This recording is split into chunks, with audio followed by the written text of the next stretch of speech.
And it just ensures that we're continuing to connect with each other, we're continuing to connect with ourselves, we're continuing to connect with nature, and to have these experiences that really make our lives very rich.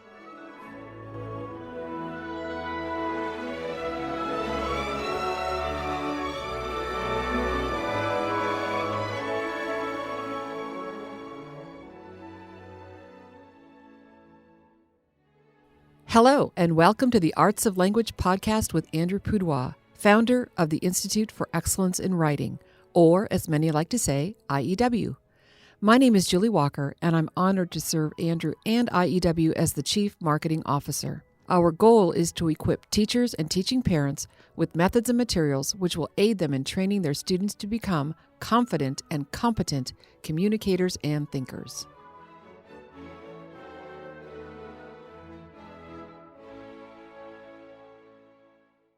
Andrew, it's spring. Finally. And everyone is delighted. Why? Well, especially here in Oklahoma, because winters are cold and oftentimes cold with no fun snow, and it's just miserable. But now the spring, the sun comes out, it's warm, the trees are budding. It's, oh my goodness, the brown grass that we've been seeing for months is so verdant. Verdant, what a good word. Isn't that a good word? I don't think that's really in my active vocabulary as much as it could be or should be. But yes, the winters seem long, but it's always good. I'm so happy to live in a place where there are seasons. Yeah, because we didn't. Yeah, I mean, we're ex-Californians where it was like an endless summer except once a year when it would rain. Exactly. And because it's spring and we're here in Oklahoma, we can now finally go outside. We could have gone outside anytime we wanted. And truth be told, we both did. were outside. Yeah. Yes, absolutely. But it's easier now. Yes, it's easier now. And we don't have much time here in Oklahoma because it's going to get hot. Blazing hot. Yes. But I think we can squeeze in our 1,000 hours outside, maybe in the spring. I don't know. 1,000 hours. Yep. That is why are you talking about 1,000 hours? Because that's the challenge now, to try and get 1,000 hours outside. It's going to be 100 days at 10 hours a day, or 200 days at 5 hours a day, or 300 days at 3.3 hours a day. Okay, that just was math right there that I don't do. But fortunately, we have someone that we can talk to who's going to make this easy for us. Let me guess. It's the 1,000 hours outside girl. It is. Welcome to our podcast, Ginny. So glad to have you. I love it. That is my new name, isn't it? Usually people say 1,000 hours outside lady, but I like girl a little bit better since my hair's starting to get a little gray. So I like that, Andrew. But you're young at heart. I mean, because of what you do and believe in your lifestyle, you'll be in the looks way too young to actually be a grandma club. That'll be great. Right around the time I'm hoping to join the looks way too young to actually be a great grandfather club. Aw. Well, we love IEW and really have been so encouraged by what you do and love seeing you speak at conferences and meet up with you. And I always tell people you are just like the shining star when you walk through these conferences. Everyone is flocking to Andrew and just really thankful for your advice and your encouragement. And I think I have friends that grew up homeschooled and did IEW, and they say they went to conferences when they were kids and you were there. So yes, yeah. That okay. Now that I feel even older, I think a lot of our listeners know who you are because you have a presence also, not just online, but at conferences. We have mutual acquaintances who probably don't even know that you are a mutual acquaintance. But tell us a little bit about you and your history and how you got into this whole idea of motivating families to spend more time outside. And I know I was doing a talk years before I met you called Nature Deficit Disorder, which I shamelessly stole the title from the author from Richard Louv.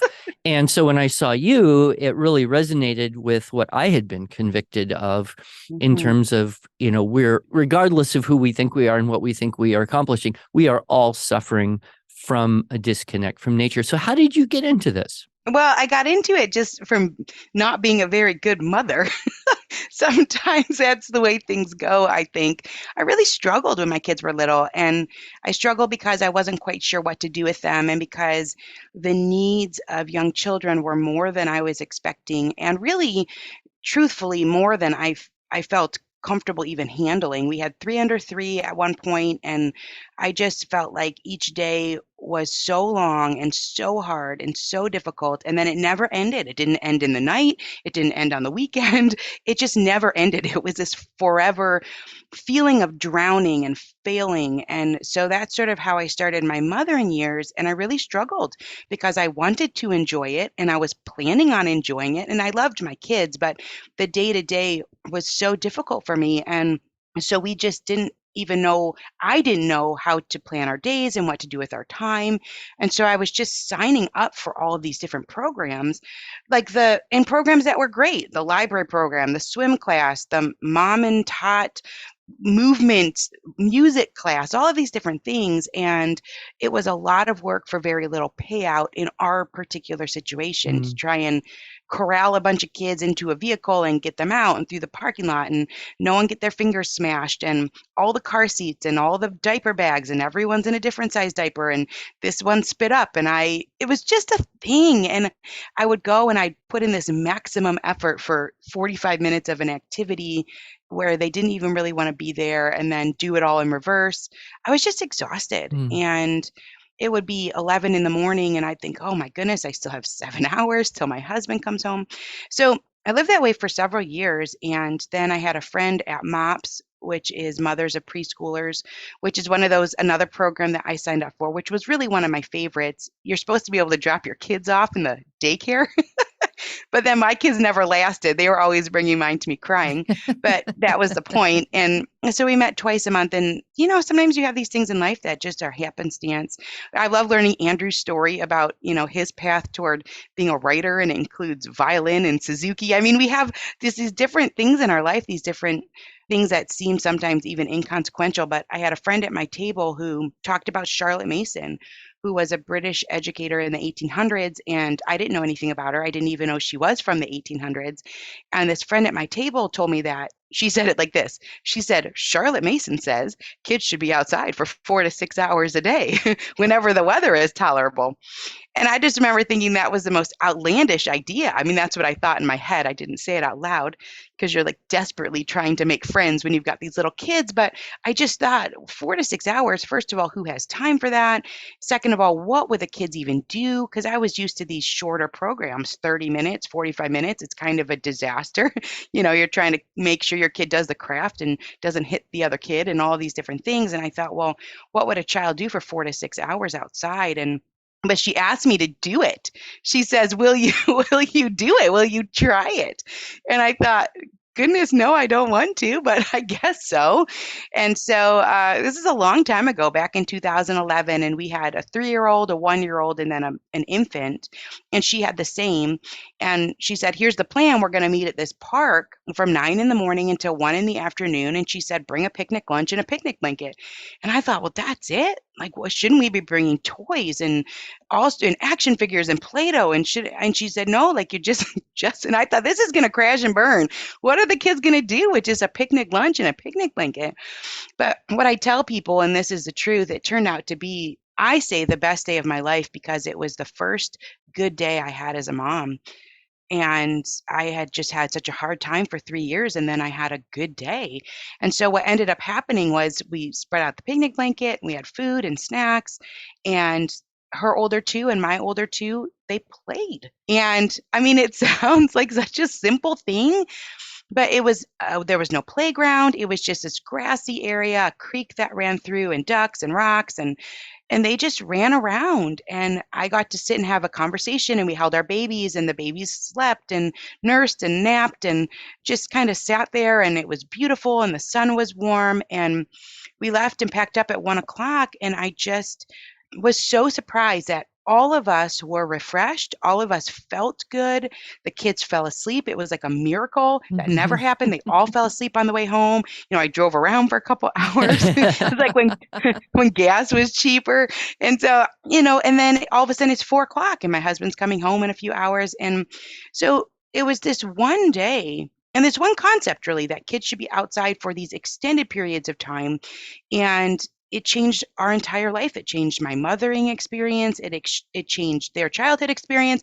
And really, at the beginning, we completely shifted how we were scheduling our days, and we're trying to get out these 4 to 6 hour chunks of time whenever the weather was tolerable with a small group of families. We had a little nature group of other like-minded families. There was just a few of them, and we were in Metro Detroit area, nothing spectacular. Everything's pretty flat and plain, but it was very life-changing. And in time, I read Richard Lou's book, what you were talking about, nature deficit disorder, but Last Child in the Woods, and now have a stack of 100, 150 books that go through the developmental benefits of nature time for children.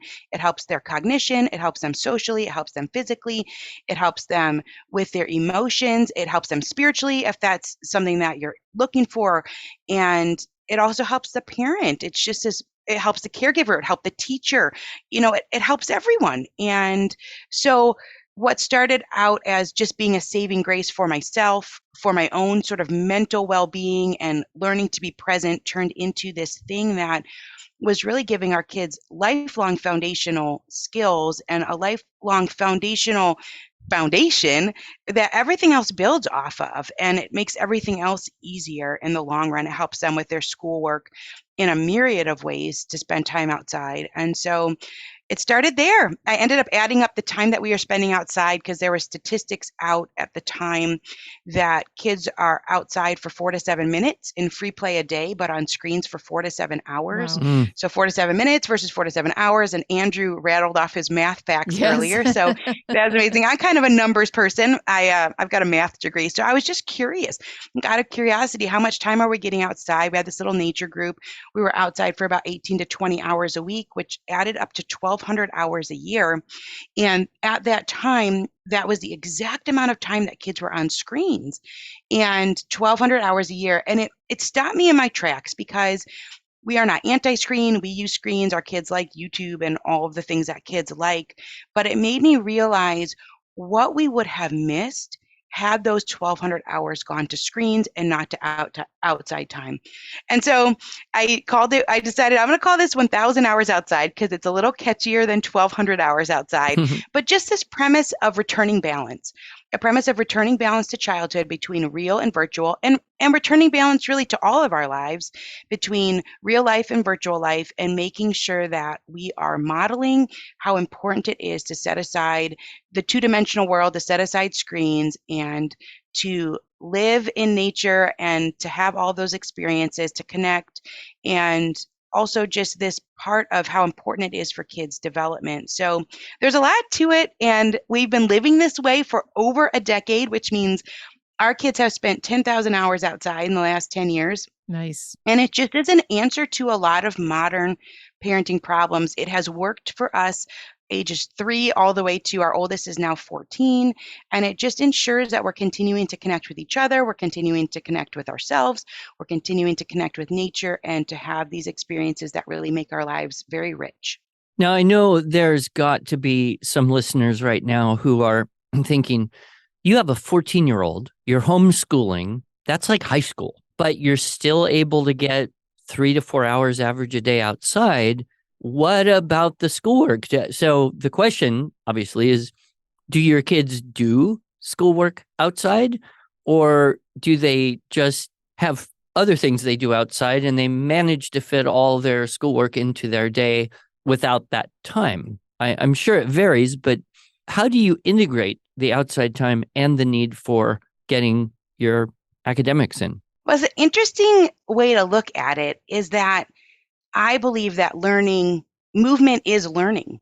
And so I think that for so long, and maybe this is where the biggest misconception is that when we think of learning, we think of sitting, and we think of bookwork, and we think of chalkboards, and we think of classrooms and desks. And there is this phenomenal book called Smart Moves by a pediatric occupational therapist named Dr. Carla Hannaford. And the subtitle is Why Learning is Not All in Your Head.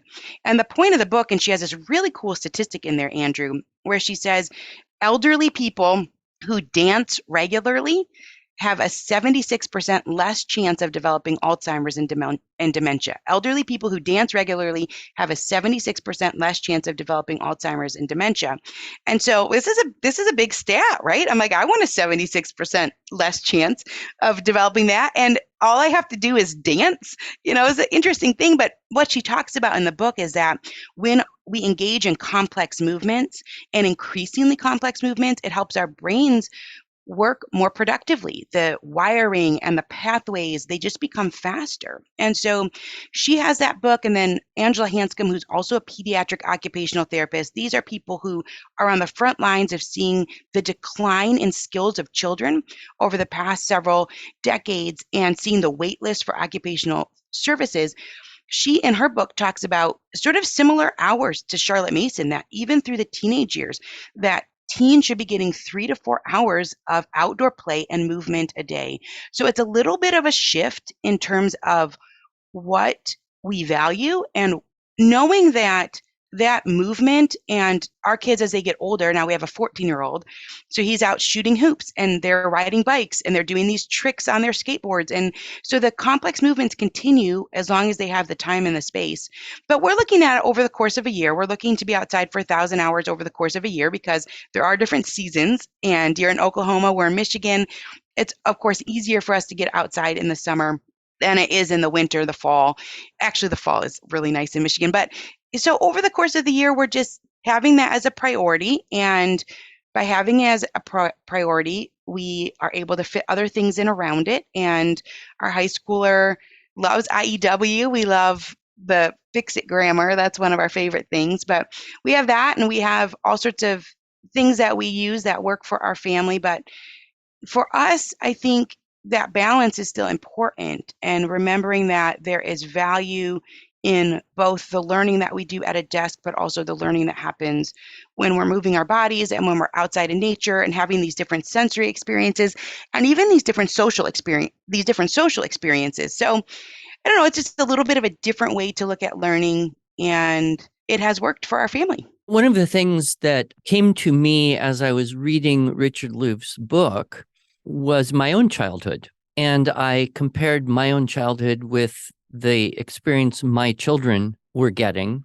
and then other people's children. And I realized probably from the age of about 11 or 12, when I could freely wander outside without supervision, until I got a car. So probably a good 4-year period of time. It was kind of like life began when school was over, because then you could ride your bike and explore. And we lived near a school, an elementary school.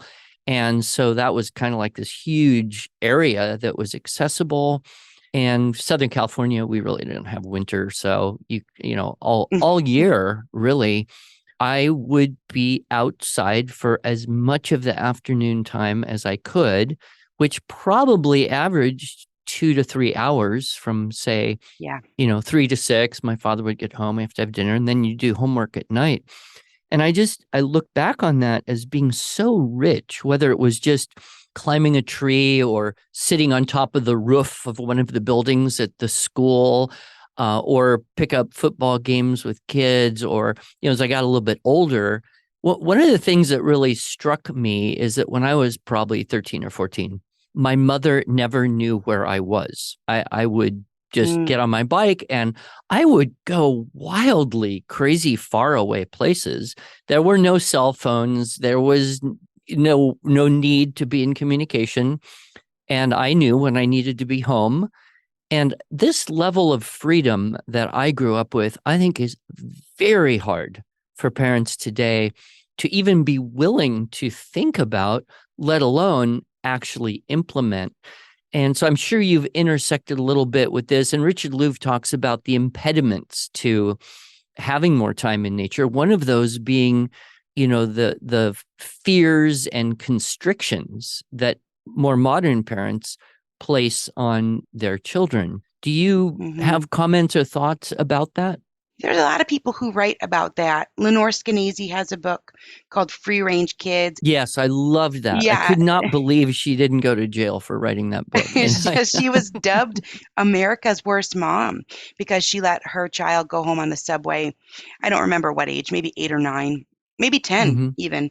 And she was dubbed that, and he wanted that challenge and came home exhilarated. And so she has this whole program called Let Grow, where we have to step back and let our kids grow. And she partners with this man, Dr. Peter Gray, who has a book called Free to Learn, which was a life-changing read for me.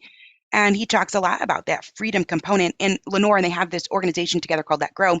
But they do talk about the fact that crime is down, that we see these things on the news and they're really made to incite fear, and that overall the crime statistics are down from what they used to be. There's never been a safer time to go out and play. It takes into account the fact that there are much less kids even playing outside. But their point is that kids can go, but then I think for our particular situation, the tricky part is that there is no one else outside. And that was how things used to be, that the neighborhood kids would all get out and play, and that was sort of I'll be on the street. Yeah, yeah, oh, everybody would be outside. my father-in-law grew up on a street with a bunch of bungalows, and he said, within the first 10 houses on either side, there was something like 78 kids. So it was built into the cultural fabric, and it's not anymore.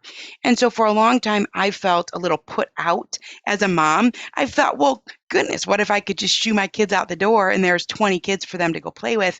And this is not the way things are. But what really it's doing is it's providing me an opportunity to also get that nature time. And so this is a gift. I mean, we're in a really technological age. There's a lot of pressures on mothers, working parents, all of these different things. And so what used to seem like a drag now feels a lot like a gift that I have an opportunity to go to. And so then what it becomes is we get together with a group of families.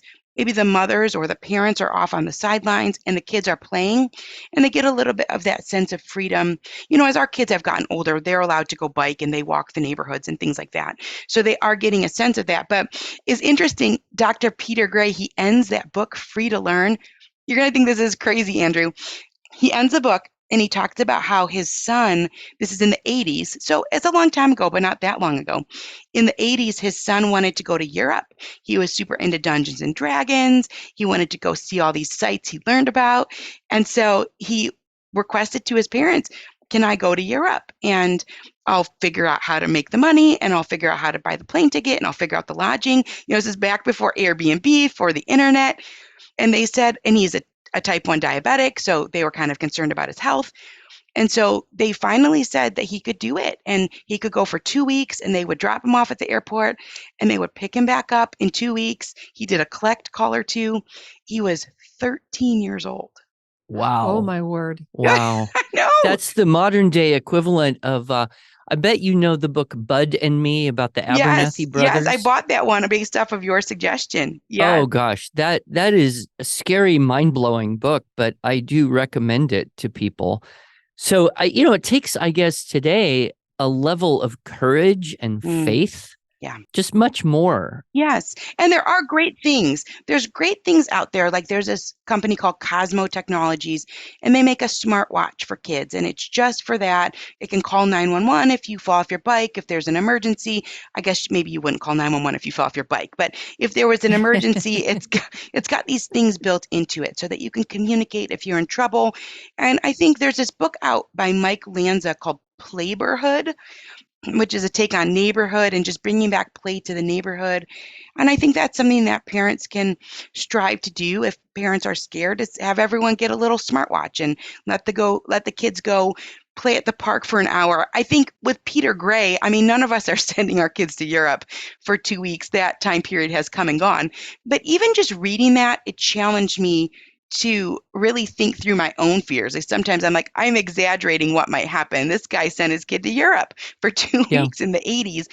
I can let my kid bike the neighborhood if they have a smartwatch on. I mean, all of these different things. And so it just reminds you, he talks a lot about how, and kind of what you were saying earlier, Andrew, that when you talk to people about their core golden sort of childhood memories, that most of them we're in this spot of freedom when there are not adults around and Yeah. when kids are in their own worlds, making up their own things, and that those pieces of childhood are important. And we got those pieces of childhood.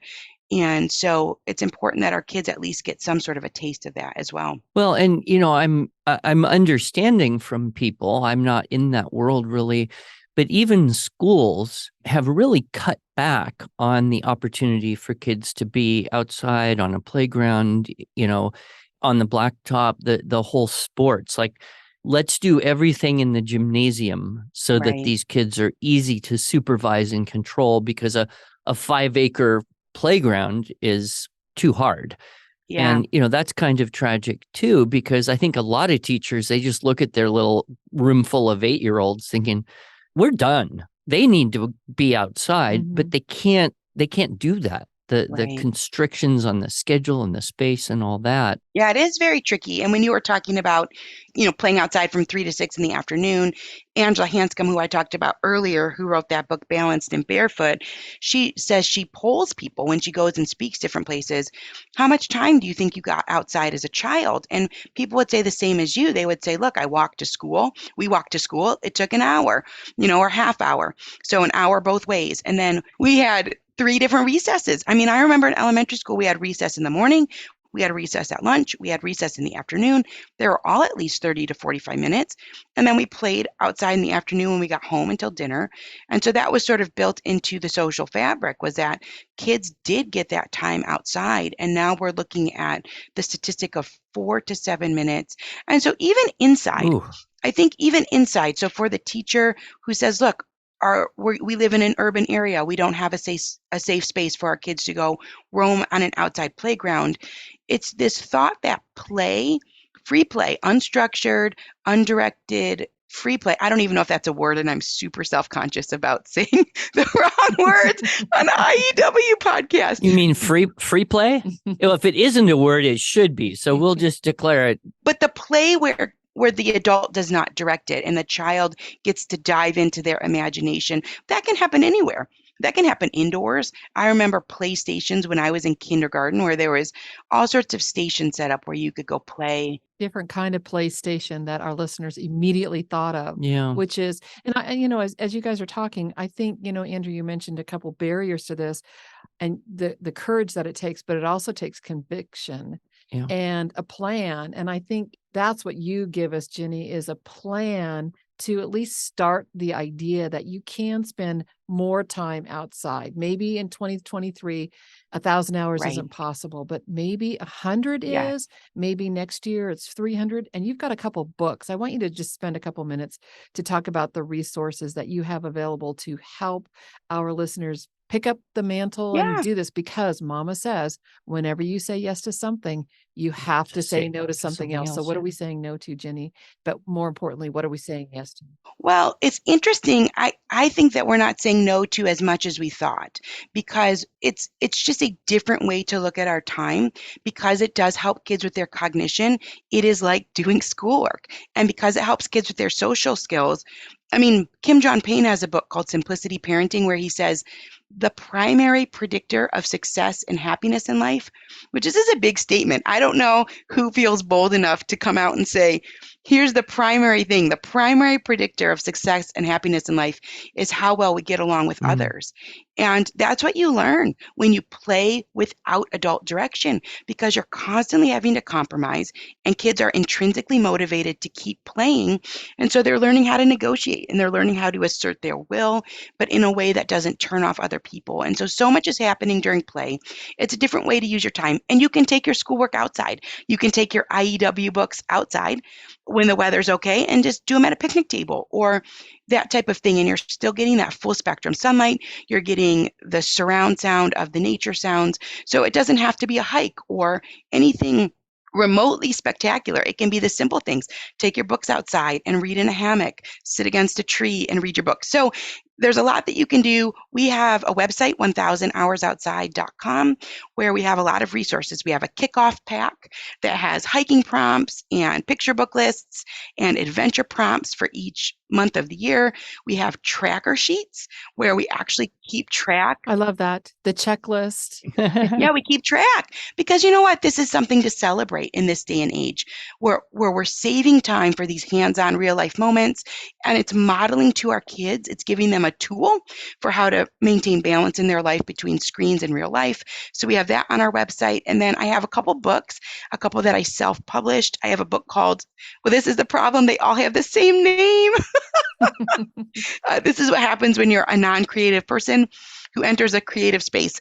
So I have a 1,000 Hours Outside activity book that we self-published back in 2020. That's available on our website. And then a book called 1,000 Hours Outside. That's just a book for parents that explains the vision and what really is going on when we get our kids outside. That's also called 1,000 Hours Outside. And then just this past December, I had a book come out through DK Publishing called 1,000 Hours Outside, Activities to Match Screen Time with Green Time. So DK Publishing makes really cool books, and it's filled with hundreds of activities that parents could do outside with their kids. It's great for kids to look through and see all the hands-on ideas in there. And then I have a book coming out in November called Until the Streetlights Come On.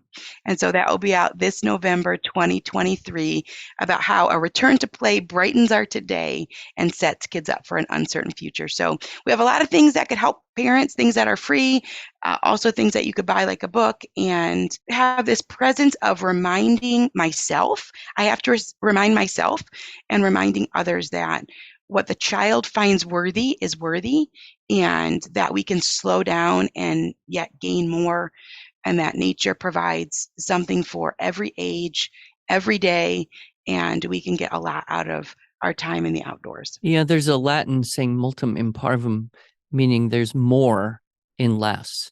Wow. And so, when we simplify, when we prioritize well, when we just say no to unnecessary complexities. And, a couple thoughts to finish up on my side is, number one, I love the fact that God used you in this time of hardship and despair and overwhelm as a young mom with 3 kids under 3, good heavens, to create something now that is influencing thousands, if not hundreds of thousands, maybe millions of other children for good. And, we just see that story and you just love it because, it's like you would never have woke up one morning and say, oh, let me write books and create a podcast and do a business about this. But because you had that need, look at what's happened. Another thing is this is a generational effect as well, because I'm certain that kids who grow up having this larger amount of time outside and doing all these activities and getting that really wholesome, healthy, emotional stability and foundation, they're going to be promoting this, if not doing better with their children. And so you can look at this, and you're not old enough to necessarily think about, generational repercussions. But I assure you, as you get older, you will be probably amazed at, you'll meet young moms who will say, yeah, I was a kid and I was 10 years old and my mom read your book, Wow. and that's going to be very, very exciting for you. One last thing that comes to mind, I think we have several mutual, at least virtually mutual acquaintances, one of them being Katie Wells of Wellness Mama. And I've followed her for some time and been interested to see what would she say is the most important thing, of all the things you could prioritize, nutrition, exercise, lighting, you know what she put as the number one best thing to help your kids learn better? And we had her on our podcast, and this is when she said this. Yeah, she said this: morning light. Yeah. Outside morning light. I got on the phone and talked to my son. Oh, did you? Yes. Oh, I told him the most important thing if you Yeah. want your kids to be able to learn better and function better. It helps their whole body systems, and it helps ours. That's the thing. And I think with homeschooling, and I know some of your audience is home educating, or for public school teachers, that morning light enhances our mood, and then it resets all these body systems. So if there's any way possible, I think that as a culture, we tend to get the work done first and leave the leftover time for play. But if we can flip that a little bit and even just get our kids out for our classrooms, our children out for 10 to 15 minutes before noon, then that's going to shift everyone's mood. It's going to help everyone's body systems align with the circadian rhythm. And it really is a powerful thing. And Julie, you pointed out it's spring. So this is the time to start new habits, to change your home or classroom culture. Then once it gets to be getting cool again, or when it gets too hot, it's too hot. No, get out early. It's never too hot. I mean, most of humanity lived without heating or air conditioning for pretty much all the history of the world. So we can do it too. I wish we had so much more time because you are just a wealth of information and ideas. And I appreciate you sharing what you could with us. And I just encourage everyone to go to 1000hoursoutside.com.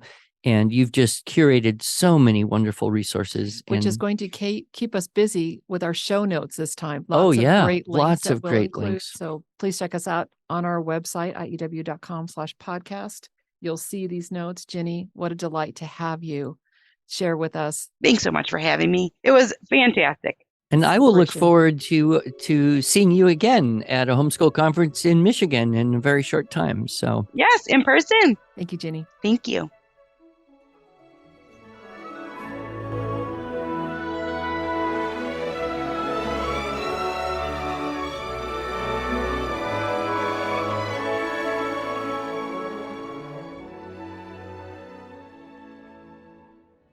Thanks so much for joining us.